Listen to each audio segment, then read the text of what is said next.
Olá, meus amigos do primeiro ano, como estão vocês? Desejo profundo de saúde e muita paz.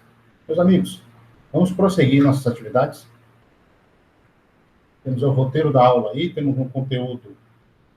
Hoje a aula, semana passada, na última aula, eu avisei que esta aula de hoje seria basicamente correção dessa atividade, né? São muitas questões para corrigir. E achava que seria ao vivo, né? Porque eu queria ver a participação de vocês. Mas, infelizmente, a nossa plataforma ainda está sofrendo atualização e essa aula vai ser gravada. Então, vamos puxar aí pela disciplina, né? Vamos se esforçar nesse período, é importante, tem muito conteúdo, já vimos muito conteúdo.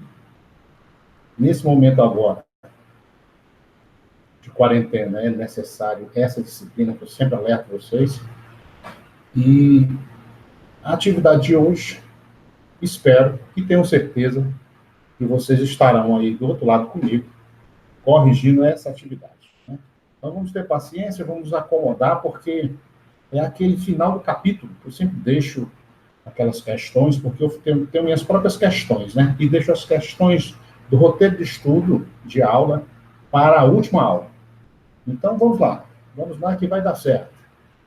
É a partir da página, o conteúdo, né, do capítulo 7, o apogeu da sociedade feudal, não sei se vai dar para a gente ir uma exploradinha nessa aula, né? Mas eu já coloquei esse slide aqui porque é o nosso assunto, né? Da próxima aula será o apogeu da sociedade feudal, a partir da página 94. Se der tempo hoje, a gente adentra nesse assunto. Então, vamos seguir. Aula dada, aula estudada, dia 15 de junho. Meus amigos, aqui estavam as questões, né? As atividades, né? E as questões. Mas eu vou dar uma reduzida aqui. Vamos para o nosso livro. Vamos explorar esse livro, porque é necessário, né? Agora nós vamos ter a aula 2 vezes na semana. Eu vou procurar sempre seguir o livro ponto a ponto. Então, o texto de estudo da página estamos na página 92 e temos lá a primeira questão. Caracterize a organização social, política e econômica dos germânicos, das tribos germânicas. Assunto esse bem batido, né? Vários slides, né? Para o aluno ampliar junto com a exploração de imagem e conhecimento, né? Fizemos já na aula passada alguma coisa sobre os germânicos, mas vamos dar as características da organização política e econômica dos germânicos ao pé da letra. Aqui uma respostinha bem didática, né? Os germânicos organizavam em clãs. Quando digo clãs, porque eles têm um ancestral em comum, né? Composto de famílias que partilhavam ancestrais em comuns. Uma vez ao ano, reuniam-se em assembleias a fim de eleger o chefe, julgar os conflitos e decidir sobre as ações militares. As famílias tinham uma organização patriarcal. As principais eram atividades. Eram a guerra, a agricultura e o pastoreio.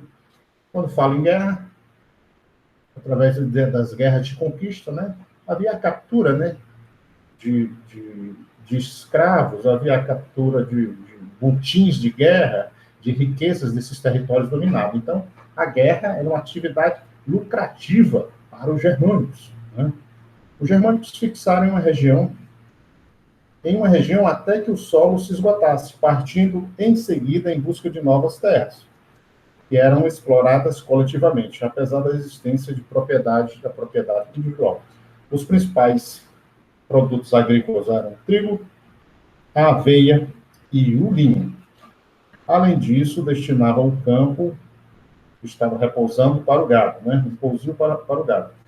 O trabalho nos campos era responsabilidade dos escravos e das mulheres, se os homens estivessem em combate. Finalmente, a guerra era o principal meio de obtenção de status dentro dessa sociedade, uma sociedade guerreira e de riqueza para os germânicos. Além disso, eram hierarquizados com base nas funções e no desempenho militar. Uma conquista de um território, né? Esses vencedores se aproveitam e se apossam de tudo que é naquele território. Então, a guerra é sempre muito lucrativa, né? Além de dar um status, uma posição social dentro dessa sociedade. Questão número 2. É possível afirmar que as invasões bárbaras foram sempre ações militares de conquista? O que é que vocês acham? Se estivéssemos ao vivo, né? Tenho certeza que alguém queria fazer uma intervenção. Então, a resposta: não. Porque muitos povos germânicos se infiltraram no Império Romano com permissão dos imperadores, até muitos recrutados como militares, lá na base da ruína do início do Império Romano. Nós temos as invasões bárbaras, né? E nós falamos sobre os povos, né, os confederados, né, que tinham permissão para transitar nas fronteiras e habitar. E, com o tempo, muitos incorporaram ao exército romano. Terceira questão: o que se passou com a parte oriental do Império Romano após a queda de Roma no século V? A parte oriental do Império Romano, com sede em Constantinopla, antiga Bizâncio e hoje Istambul, se fortaleceu a ponto de, no século VI, o chamado Império Bizantino ter se convertido em uma das principais potências mediterrâneas. Sempre enfatizo isso aí, é um assunto importante, né? O Império Romano do Ocidente caiu, novo Império Romano do Oriente, com capital em Constantinopla. Questão número 3. Número 4. Qual fato deu início à aliança entre o reino franco e a igreja no início da Idade Média? Tivemos até uma representação, uma imagem na aula passada, né? A conversão do rei Clovis, rei dos Francos, ao cristianismo em 496. Os francos eram uma das tribos germânicas, mas essa se unificou, né? E essa convenção do Clovis há uma aproximação com a igreja. 5. Defina o islamismo, identificando seus princípios básicos e seu livro fundamental. Os cinco princípios básicos do islamismo são a crença em um Deus único, indivisível, criador de todas as coisas, Alá, Deus do Antigo Testamento. Orar 5 vezes ao dia, peregrinar ao menos uma vez na vida à cidade sagrada de Meca, dar esmolas e jejuar no Ramadã. O Ramadã é o 9º mês do calendário muçulmano. Questão número 6. Qual a importância de Meca e de Medina para a região islâmica? Questão número 6. Meca transformou-se no principal centro religioso, pois foi onde o islamismo ficou suas primeiras raízes. Medina tornou-se o centro político da primeira comunidade islâmica, chefiada por Maomé. Daí ser chamada a cidade do profeta. Questão tranquila, né? Uma rápida leitura do livro amarra a resposta.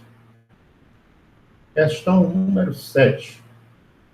Explique a relação entre as disputas políticas do mundo muçulmano dos séculos 7 e 8 e as ramificações do islamismo, sunismo e xiismo. Lembrando que islamismo significa submissão, não é? Questão número 7. Fazer a leitura aqui no ponto. Após a morte de Maomé, nós resolvemos uma questão, a aula passada, dessas, né? Sobre um assunto parecido, quando falamos dos xiitas, sunitas, né? Questão número 7. Após a morte de Maomé, em 632, as disputas pelo poder ganharam força, uma vez que o profeta não havia designado um herdeiro político. Não havia um sucessor, né? Assim prevaleceu a ideia de que um dos seus companheiros ocuparia o seu lugar, restando a dúvida se isto deveria ou não ser parente do profeta. Desse debate surgiram as duas principais ramificações do islamismo, os sunitas e os xiitas. Os primeiros acreditavam que o herdeiro político do profeta deveria ser alguém da tribo de Maomé, a tribo dos coraixitas, né? Cujo dever seria, sobretudo, de manter a paz e a justiça na comunidade. Já para os sunitas, o califa, ou seja, o sucessor de Maomé, não precisava ser um profeta ou intérprete infalível da fé. Já os xiitas acreditavam que a sucessão do profeta cabia aos descendentes dos seus genros, né? Aos parentes mais próximos. Ali, com sua filha Fátima,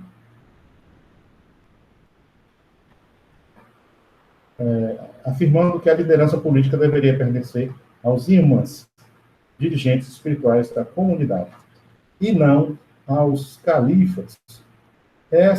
Esses conflitos entre sunitas e xiitas permanecem até hoje, sobre quem seriam os herdeiros, né, das autoridades da religião. Esses dois grupos. Questão número 8. Identifica algumas regiões conquistadas pelos muçulmanos no século 7 e 8. Aula passada, coloquei um mapinha e fomos até a Península Ibérica, né? Passamos pelo norte da África, mas Síria, Palestina, parte da Pérsia, norte da África e Península Ibérica. Questão número 9. Que consequências econômicas e sociais o Ocidente europeu sofreu com o processo de ruralização? Falei em ruralização, estou me referindo à ida para o interior, né? Para viver uma vida rural no interior. A fuga da cidade. Então vamos lá. Questão número 9. As constantes invasões dos povos germânicos, a partir do século IV, esvaziaram as cidades, levando a população a regiões onde houvesse proteção e alimentação, porque na cidade havia uma crise de abastecimento. Essa população camponesa passou a ser utilizada pelos guerreiros como mão de obra agrícola em suas terras. Desculpa. Em troca de segurança, formou-se assim o campesinato medieval, que passou à condição civil a partir do século XI.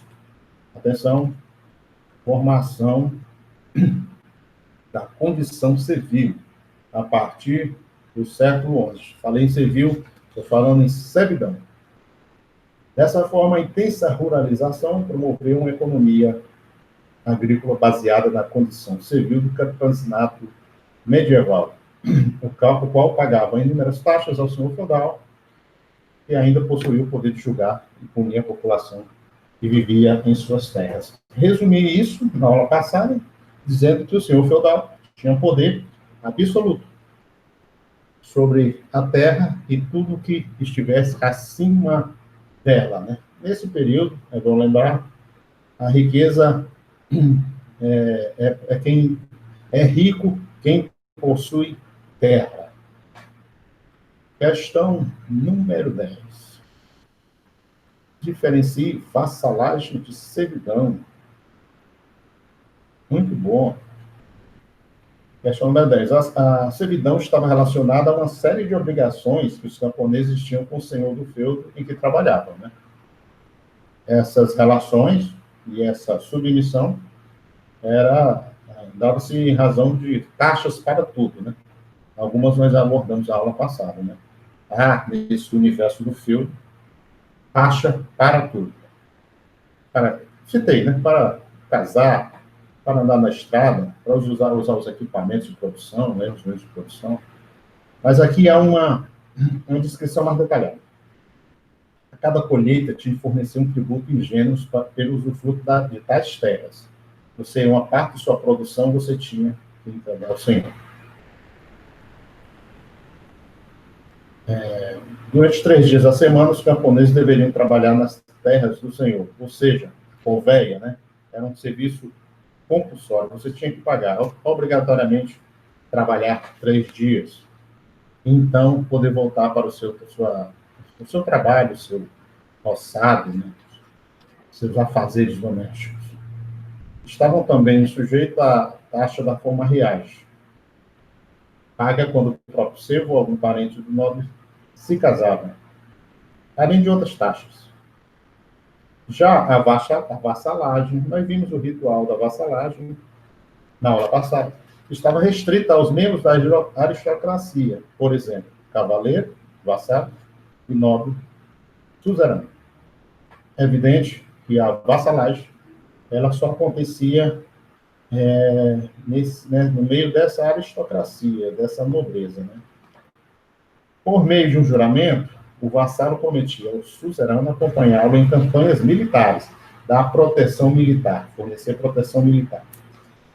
Prestar conselho, realizar cavalgadas e dar auxílio financeiro no caso de um saque ou eventual cativeiro de guerra.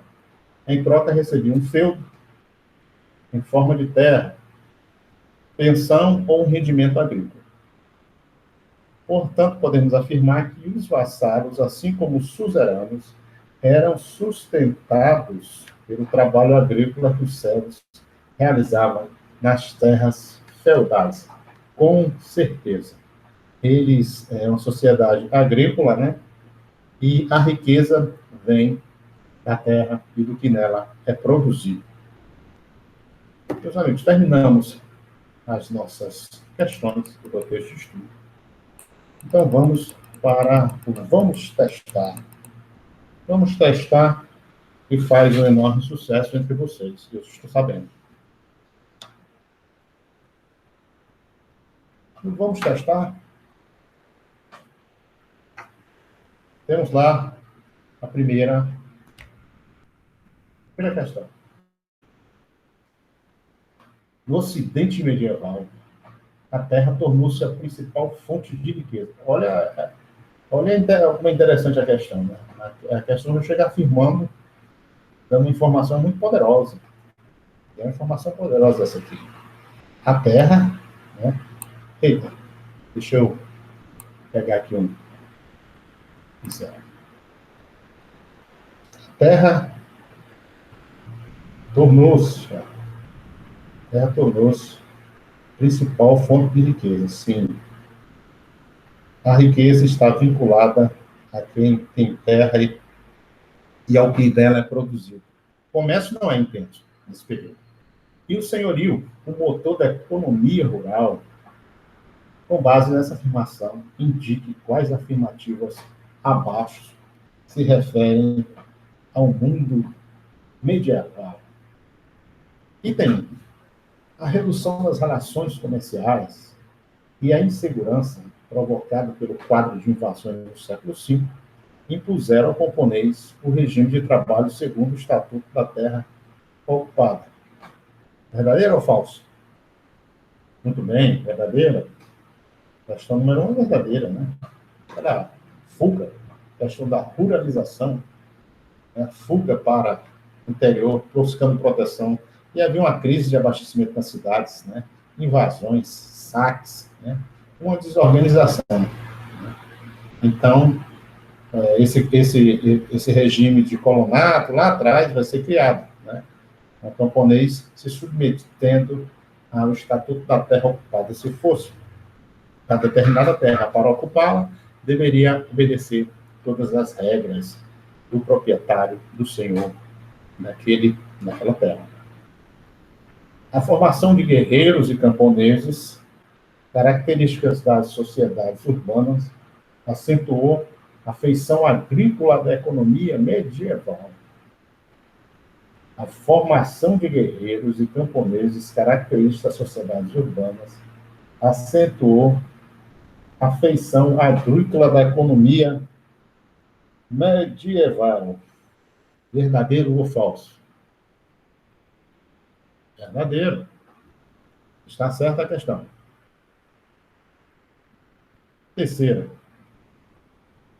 O colonato foi o principal regime de trabalho na Idade Média. A pegadinha aí, né? Nós temos aí nessa resposta uma pegadinha. A resposta da página 92. Porque o colonato, ele estava lá atrás, né? E agora nós estamos falando da Idade Média. Né? O colonato já saiu de plano. Nós temos outros modos, outros regimes de trabalho, né? Outras servidões. Então, essa questão está errada. A questão número 3 está errada.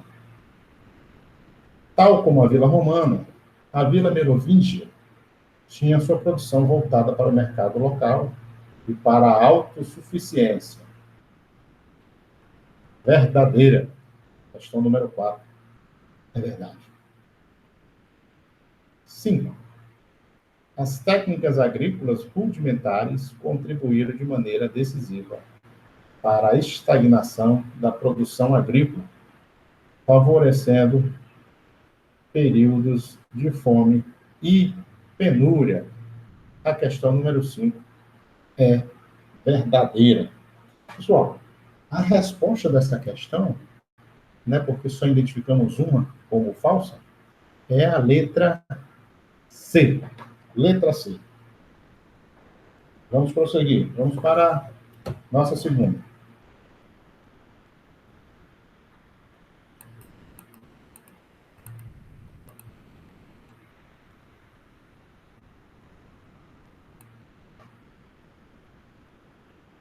Observe a imagem abaixo, identifique as afirmativas verdadeiras e falsas. Em seguida, assinale a alternativa que contém apenas afirmativas verdadeiras.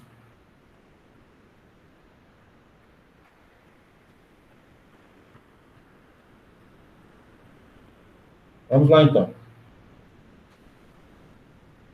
Mosaico, nós temos uma imagem.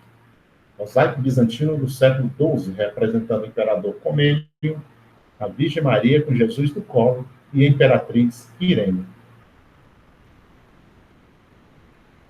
Número 1.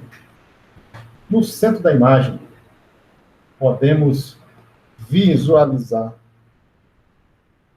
a Virgem Maria e o menino Jesus. De acordo com o ladeado, de português, disse o verbo visualizar. Ladeados pela figura do imperador e da imperatriz. Todos exibem um halo à volta da cabeça, indicando a combinação das autoridades imperial e religiosa. Cesaropapismo.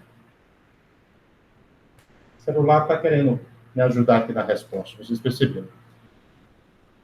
Pessoal, essa número 1 é verdadeira, autoridades imperial e religiosa. O cesaropapismo é aquela instituição que o imperador tinha um poder espiritual e político. Questão, item número 2. A difusão da adoração às imagens entre os cristãos bizantinos encontrou a proteção do imperador Leão III. A difusão da adoração às imagens entre os cristãos bizantinos encontrou a proteção do imperador Leão III. O que é que vocês acham? Não, essa questão é falsa, né? Nós vamos ver aí a questão da iconastia, né? E que o Leão III vai proibir a adoração às imagens. Então, a número 2, ela está errada. Questão número 3. O movimento iconoclasta combatia a idolatria, tal como o judaísmo e o islamismo. Verdadeira questão, item número 3. O item número 3, né? Quando o senhor falar iconoclastia, é o combate à idolatria, ao uso de imagens, né? E o judaísmo e o islamismo, como eu falei na aula passada, eu até disse assim, pessoal, nós não vamos explorar slides com imagem, porque o Islã, assim como o judaísmo, não permite mais o uso de imagens. Então, a questão número 3, ela está correta. Item número 4. Os mosaicos bizantinos geralmente representavam Jesus e demais figuras a ele associadas. Verdadeiro ou falso? Verdadeira. Item número 4 é verdadeiro. Pessoal, a nossa resposta correta é a letra D. Letra D. 1, 2 e 4. Ok? Acho que é importante responder essas atividades, porque uma questão como essa aqui, né, claramente, uma questãozinha de Enem, né, de vestibular, né, parece bem simples, mas tem umas pegadinhas. Vamos, então, prosseguir. Nós temos agora... Deixa eu dar uma passada aqui. Temos o nosso assunto, mas ainda faltam as questões do nosso caderno de atividades. Nosso caderno de atividade anda escondido, né? Vamos explorar. Então, vamos lá. Vamos para o caderno de atividade. Vou reduzir aqui. Esse recurso da plataforma é excelente.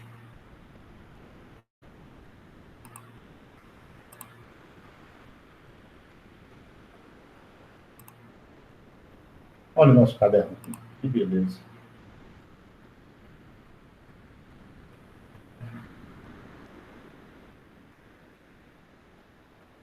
Localizar. Primeira questão.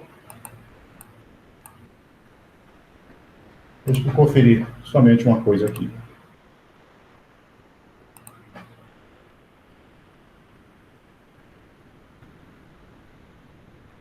Ok.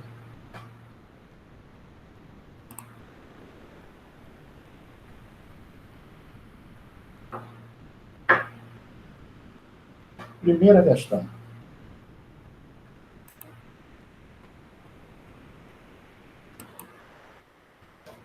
Nós temos uma atividade nessa página, lá em cima, e eu não vou resolver, ok? Lá tem questão resolvida, atividade resolvida, né? A atividade que eu me referia e queria explorar nessa aula é essa aqui. Número 1. Sobre a trajetória histórica do Império Bizantino, analise as afirmações a seguir. Constantinopla, a nova Roma de Constantino, foi fundada para servir como capital do Império, mas sua localização geográfica era péssima, descampada por todos os lados, facilitando as invasões. Quando há uma questão que há uma palavra como essa, né, péssima, né, isso é bem uma palavra excludente, né, então você tem que ficar ligado na questão.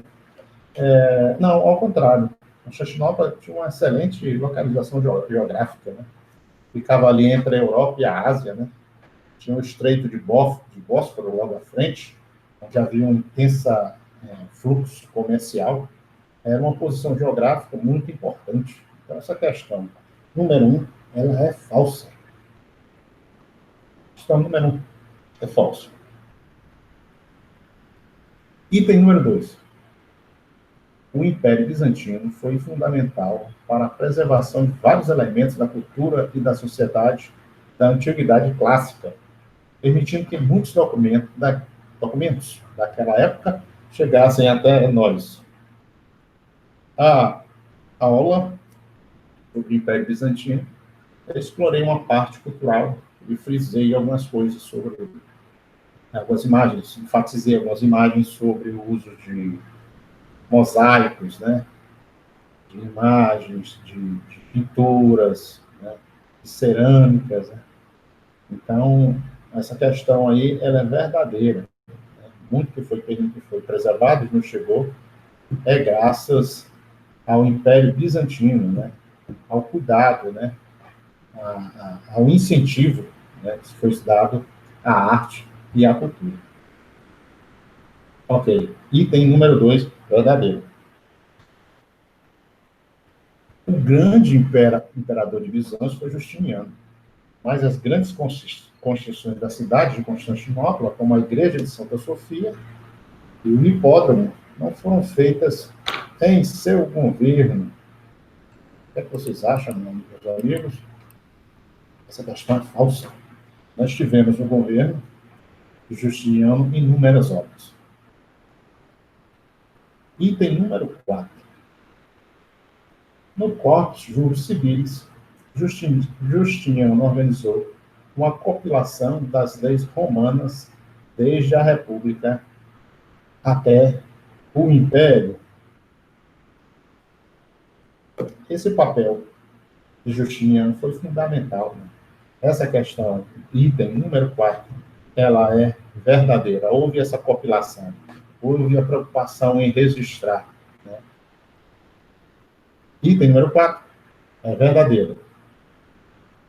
Item número 5. Com o objetivo de reconstruir o antigo Império Romano, Justiniano empreendeu campanhas militares que foram totalmente fracassadas. Fracassadas, isso está aqui, não conseguindo recuperar nenhuma parte do antigo território do Império. Meus amigos, item número 5 é falso. Né? Não condiz com a verdade. Né? No período de Justiniano, houve campanhas vitoriosas e o aumento e conquista de territórios. Então, a resposta dessa atividade, da atividade número 1, é a letra C, onde apenas o item 2 e 4 estão corretos. Letra C. Ok. Vamos avançar. Leia o texto sobre Franco Carlos Magno e seu império. Observe o mapa.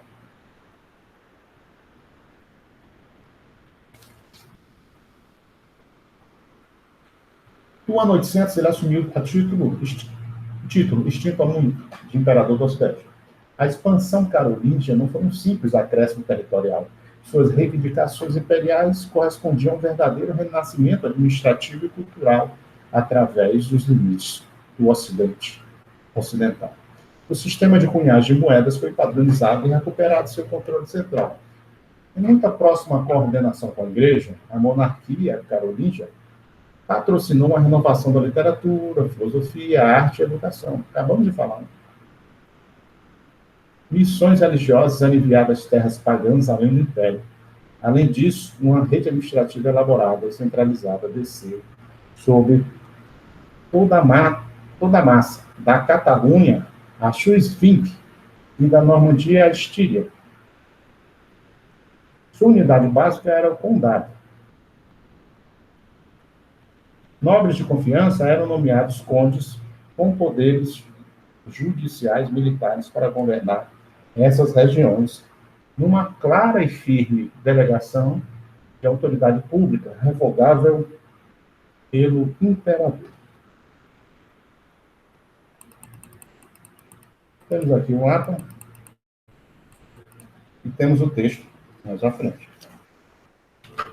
Vamos ver a questão do mapa.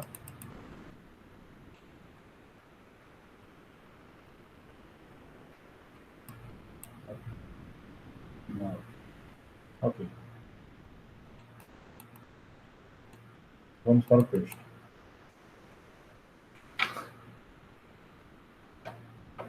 O texto e o mapa nos mostram que Carlos Magno reavivou o Império Romano do Ocidente, extinto em 476, com apoio da Igreja Católica, centralizando a administração de suas possessões e, ao mesmo tempo, em que delegava poderes regionais aos nobres de sua confiança. Vimos isso, né? A questão dos ducados, condados, né? Das marcas,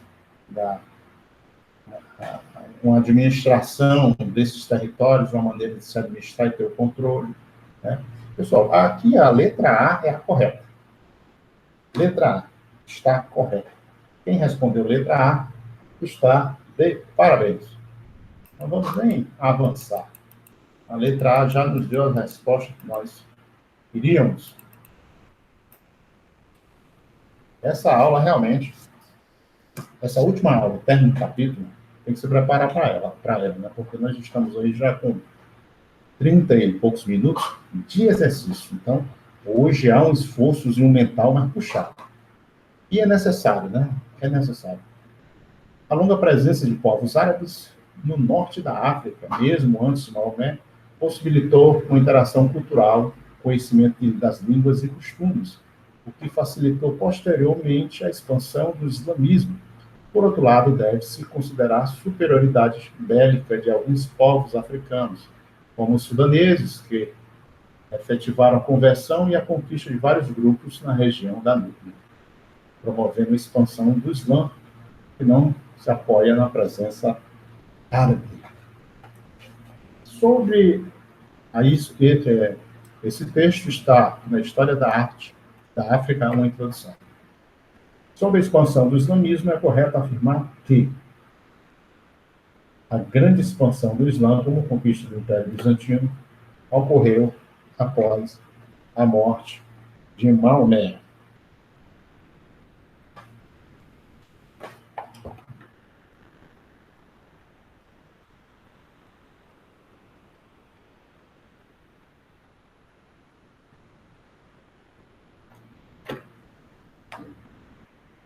A Península Ibérica foi conquistada pelo Califado de... Não, a questão A, ela não é correta, ela é falsa. Porque houve uma diferença desse texto que tem na tela para o que eu tenho aqui, por isso que eu demorei procurando aqui. A letra A, ela é falsa. Letra B, a Península Ibérica foi conquistada pelo Califado de Córdoba, grupo muçulmano de origem africana. É falsa. Letra C. O predomínio islâmico na África é a consequência da política imperialista dos Estados europeus medievais. É totalmente equivocada essa questão. Ela é falsa. Não é verdadeira. D. Dominou extensas regiões, entre elas o Império Bizantino e a Península Ibérica, constituindo uma sociedade culturalmente homogênea. Homogênea? O que é que vocês acham? Falsa. Letra E. O islamismo unificou os árabes somente após a morte de Maomé e ofereceu as bases para a expansão de um novo império. Sem sombra de dúvida, meus amigos. Aí a questão letra E. Né? Letra E. Interessante essa questão. Vamos lá. Número 4.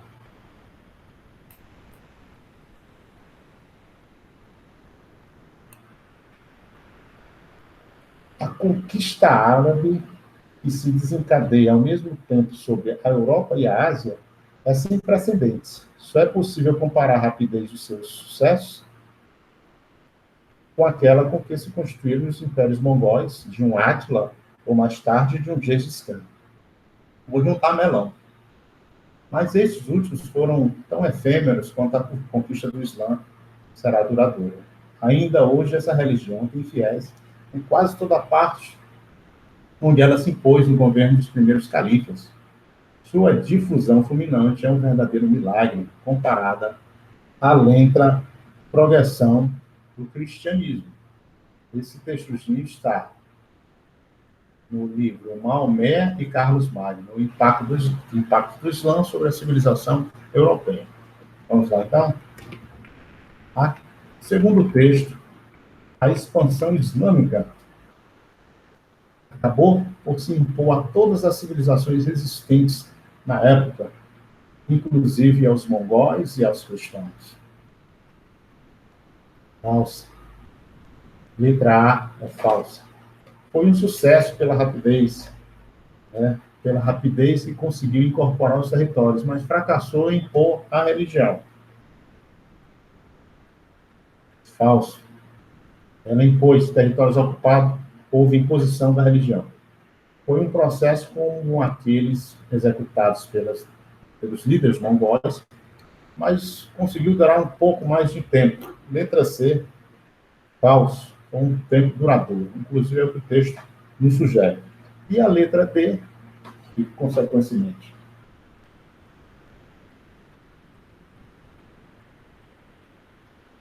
A letra D é comparável em termos de velocidade àquelas feitas pelos mongóis, porém mais efetiva do ponto de vista cultural. Meus amigos, resposta letra D. A resposta está aí, na letra D. Foi em menos de um século, como o nosso livro afirmou, e onde o Islã passou, deixou influência profunda, E do ponto de vista cultural. Mudou, preservou também, mas impôs as características da sua sociedade, do seu povo. Letra D é a resposta. Item número 5. Vamos lá? Última questão.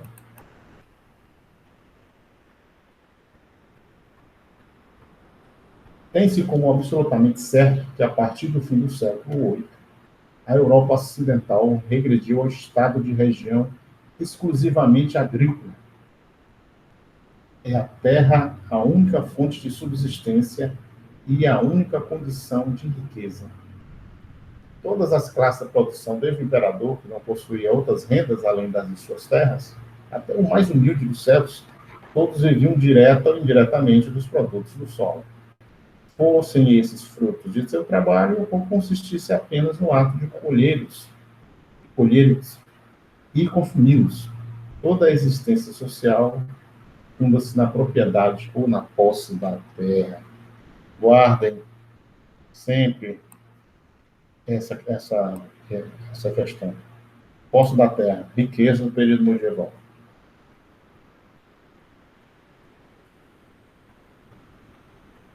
Segundo Pierre Rene, quais as mudanças que ocorrem na Europa Ocidental a partir do século VIII? Qual foram as mudanças, amigos?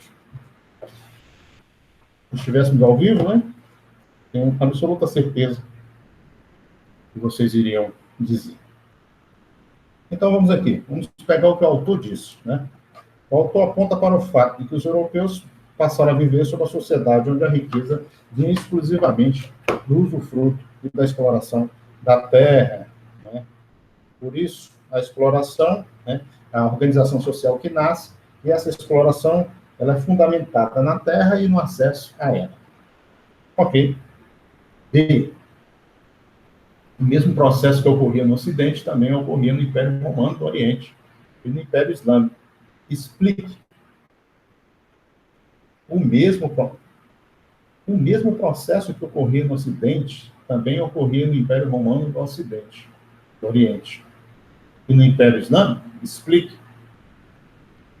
Não ocorria. Nos impérios bizantino e islâmico, a vida urbana e comercial existia um papel mais significativo. O que permite afirmar que existiam profundas diferenças entre a realidade social do Ocidente e do Império do Oriente. Pessoal, nós estamos falando de uma sociedade feudal, estamos falando de uma sociedade rural. Se ele falou aqui em Império Romano do Oriente e Islâmico, essas são sociedades urbanas, são urbanizadas, e comercialmente são mais ativos. Ok. Letra nosso exercício acabou. E beleza. Mas o objetivo foi cumprido, né? Esse era o objetivo. Puxar mais essa questão de exercícios, porque geralmente eu coloco ali 5 exercícios e eu tiro do livro, porque eu vejo questões que são interessantes.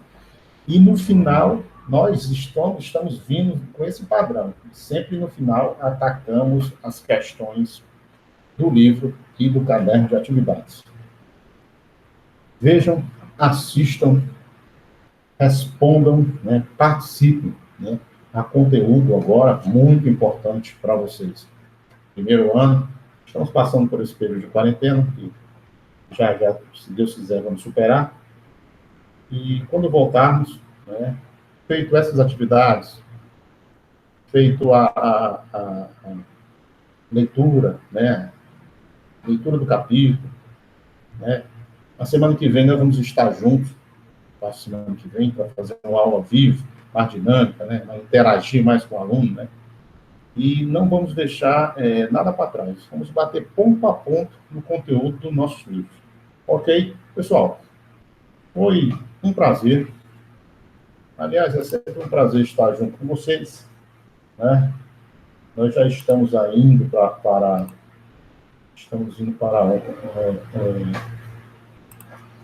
nona aula, né? Vamos para a nona aula semana que vem. E ela tem um ritmo. Eu sei que o pessoal assiste, eu fico sabendo, né? A galera assiste. E na próxima aula nós vamos estar juntos para interagir. Ok? Conteúdo novo. Não percam a próxima aula. Estamos juntos. Muita saúde, pessoal. Tudo de bom. Até mais.